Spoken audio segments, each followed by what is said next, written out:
నేనైతే ఇవాళ చాలా లక్కీయెస్ట్ పర్సన్ లాగా ఫీల్ అవుతున్నాను. ఎందుకు అనుకుంటున్నారా, చాలా ఇయర్స్ నుంచి మా ఫ్రెండ్ని తెలంగాణలో ఉన్న ఫేమస్ వేములవాడ టెంపుల్ని చూపిమని చెప్పేసి అడుగుతున్నాను. బట్ ఎప్పుడు వెళ్ళడానికి కుదరడం లేదు. సో ఈసారి అనుకున్నామో లేదో అలా స్టార్ట్ అయిపోయాము అందరం కలిసి. ఏకున్నామో 1ంటికి స్టార్ట్ అయ్యామండి మేము టెంపుల్ కోసం అని చెప్పేసి. హైదరాబాద్ దగ్గర నుంచి అక్కడికి వేములవాడ వెళ్ళడానికి మాకు 3 hours పట్టింది.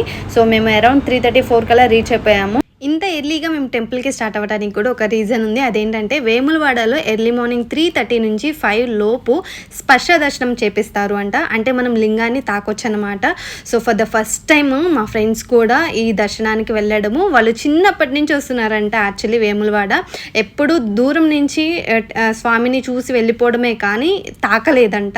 So for the first time వాళ్ళు కూడా తాకడము నాతో పాటు. సో నేనైతే ఫస్ట్ టైం వెళ్ళడమే అసలు చాలా లక్కీగా వెళ్ళిపోయాను. అండ్ దర్శనం కూడా చాలా మంచిగా అయిపోయింది. స్పర్శ దర్శనం చేసుకున్నాను అనమాట. అంత మంచి అదృష్టం నాకు కలిగిందని హ్యాపీగా ఫీల్ అయ్యాను నేనైతే ఆ రోజంతా కూడా. ఇంకా అక్కడి నుంచి కొండగట్టు టెంపుల్కి కూడా వెళ్తున్నాము.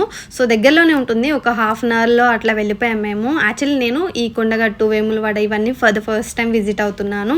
అండ్ ఈ టెంపుల్ కూడా ఎంత ప్రశాంతంగా అనిపించిందో. ఒక 50 రూపీస్ టోకెన్ తీసుకున్నాము అంటే దేవుడి ముందే కూర్చోబెట్టి గోత్రనామాలు అవి అర్చన చేస్తారనమాట. ప్రశాంతంగా దేవుడిని అట్లా కొంచెం సేపు చూసుకోవచ్చు. కొండగట్టులో దర్శనం అయిపోయిన తర్వాత మాకు కుమరవల్లి స్టార్ట్ అయ్యామండి మేమైతే.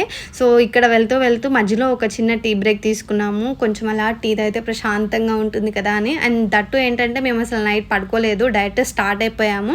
కుమరవల్లిలో కూడా దర్శనం అయితే చాలా బాగా జరిగింది. ఈ టెంపుల్లో మేము వెళ్ళేసరికి కొంచెం క్రౌడ్ ఉన్నారు. ఒక 50-40 minutes పట్టింది మాకైతే దర్శనం అవ్వడానికి. సో దర్శనం అయిపోయిన తర్వాత ఇంకా రిటర్న్ హైదరాబాద్కి వెళ్ళడమే.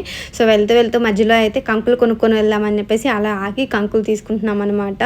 అండ్ ఫైనల్లీ మా వీకెండ్ అయితే ఇలా ఎండ్ అయిపోయింది. ఫ్రెండ్స్ అందరం కలిసి మంచిగా ఎంజాయ్ చేసాము. సో ఇది ఫుల్ వీడియో అప్లోడ్ చేస్తాను నా యూట్యూబ్ ఛానల్లో. ఇంట్రెస్ట్ ఉన్న వాళ్ళు చెక్ చేయండి. సో ఫ్రెండ్స్ అందరం వెళ్తున్నాం కాబట్టి ఆబ్వియస్లీ ఫన్ ఉంటుంది. Subscribe for more videos. Bye.